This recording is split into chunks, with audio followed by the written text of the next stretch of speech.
How did the touchdown feel? I mean, what was the celebration like on the sideline? When during that run did you know that you had a real chance to take to the house? When I seen it get kicked off his foot and it was a low kick, and then I seen that corner kind of kick him out. I inserted, and then after that, I just blacked out. I don't really remember. I just like got in the end zone. On the left there, Eric. How important do you think that play was just in the tenor of this game? It felt like a big momentum swing. And what did you obviously you said you kind of blacked out running in, but when you had a chance to kind of collect yourself and think about the moment, what did you think it meant? No, I feel like it was very important. We haven't really had an explosive on punt return, so for us to show that we have that, it's going to be another thing teams have to game plan against. So it's going to be harder for teams to beat us. In the middle, Matt. Last week, Dan was praising how you stepped up in a tough moment to field punts. And what's your experience like? When's the last time you've had to field punts in a big game? The last time I had a field punch in a big game was when I was in junior college. So when I finally got that nod to go out there, I just now got really confident in it. But just a test of my teammates going out there blocking for me, and then when we send pressure and things like that, it kind of just makes it easier for me. Back middle, Olivia.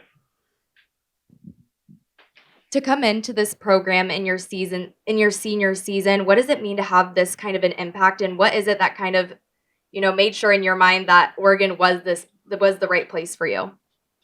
So I was getting recruited by Oregon, in junior college, and the reason why I didn't come because I thought it was, kind of far. But for a full circle moment to be able to come out here and just to get another opportunity to, just be able to play for Oregon, it was just nothing but a blessing. And then, just stay patient, waiting for my number to be called, and just knew that, how to just trust my training and things like that. Right, bro. You said you blacked out. So what's it like to black out and then come to in the end zone like that? So if you see it didn't even feel real. So when I got to the sideline, like I was just in a loss of words. I just didn't know what to say. It was just just very exciting to be able to put my team ahead. On the right, Al. Yeah, you guys got the 2 touchdown lead, and there was a couple times where they pulled within a score, and you guys went back out there and responded with another touchdown to go back up to. Just what was it like when you guys needed to score to kind of get back ahead by multiple scores, and you go out and do it? What were the talks like, and what were those drives like? No, it's just really, we know we're the best offense in the nation. So, whether the defense gets a stop or not, we got to go out there and execute. And I feel like, my brothers all loving us when we're doing what we need to do. No one can stop us. Yeah, obviously, y'all believe in yourself as an offense and as a team, but to have like proof on a scoreboard that you can go win in so many different types of situations in Iowa, in a rainy game against Wisconsin here tonight, just what does it mean to have the variety of wins that you guys have heading into Washington and in the postseason? I really just think it's scary, and I feel like we're still not playing our best brand of football. So, it's coming up. We're going to need to do that. But I feel like once we are, like I said, we're a very scary offense, very scary team. Right left, Aaron. I mean this in a lighthearted way, but as an offensive player, what's going through your mind when you see a linebacker get a touchdown? Shoot, Bryce getting a touchdown, it means just a lot for us. He's a hometown kid, and just his journey to get where he's at is nothing but a blessing for him. But to see him get in the end zone, shoot, I'm happy. And we get to rub it in a little more when our linebackers getting touchdowns and things like that. It's like I said, it's kind of hard to game plan against us when you look out there and you see Bryce Betcher getting the ball. Down left, Eric. Kind of, I guess a two-parter, but how many reps have you been getting at punt return prior to the last couple of weeks before the injuries? And then the other part is just what's it like to have this long journey and then have these moments that kind of help the Oregon program win these games and keep the playoff hopes alive? Nah. Can you repeat that question? My fault. First part was how many reps you've been getting at punt return. The second one was just like what's it like, kind of your last ride, being able to contribute to so many wins with big plays against Iowa in this one.